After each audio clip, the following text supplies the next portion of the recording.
শুভ সকাল বন্ধুরা, আমরা আজ বাগানে এসেছি গাছ থেকে কাঁচকলা পারবো বলে। বাড়িতে কাঁচকলার তরকারি রান্না করব।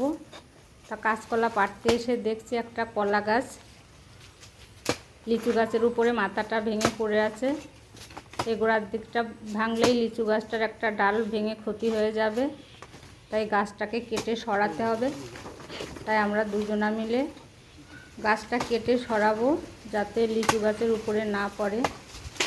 কলা গাছটা খুবই মোটা, আর মাথার থেকে কলাটা অনেক দিন আগেই কাটা হয়েছিল, কিন্তু গোড়াটা কাটা হয়েছিল না।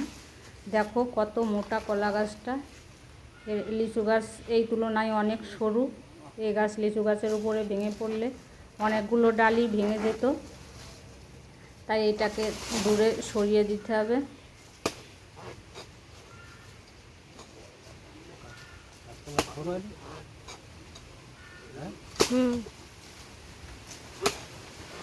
কাঁচকলা গাছ এমনিতেই মোটা হয়, তারপরে এই গাছটা অনেক লম্বা আর ভারী খুব। লিচু গাছটার একটুও ক্ষতি হয়নি, একটা ডালও ভাঙেনি। কলা গাছটাকে সরিয়ে দিতে হবে এভাবে।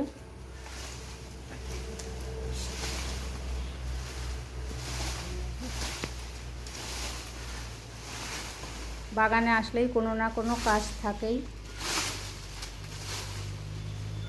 ভেবেছিলাম তাড়াতাড়ি কাঁচকলা কেটে নিয়ে চলে যাব, কিন্তু এই গাছটা ভেঙে যাবে বলে এটা না কেটে আর হলো না।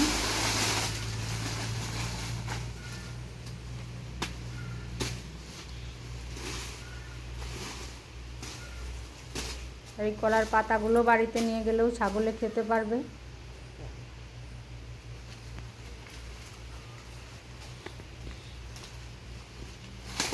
এদিকে অনেকগুলোই শুকনো পাতা জড়িয়ে আছে। গাছগুলোকে পরিষ্কার করে দিলে দেখতেও ভালো লাগে, আর গাছেরও ফলন ভালো হয়। এই শুকনো পাতাটা, যত শুকনো পাতা আছে সবই কুড়িয়ে ফেলে দিতে হবে।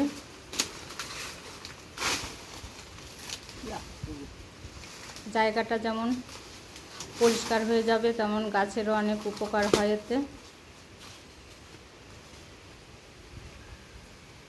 এবারে আমরা কাঁচকলা কাটবো। কাঁচকলা কেটে বাড়ি নিয়ে রান্না করব। কাশি যদি বেঁধে নাও তাহলে ভালো। এক পাখা মাপ বেশ করবে গাছ। হ্যাঁ, কষ কিন্তু এই পাশে একটু না, একটা দুধ দিয়ে যাও। আমাকে দিবা? দাও দাও দাও, কষ করবে, দুধ দিয়ে দেবে কাঁদে। আজ আর আমরা মাঠে দেরি করব না, বাড়িতে গিয়ে রান্না করব। তোমাদের সাথে দেখা হবে আবার পরের দিন।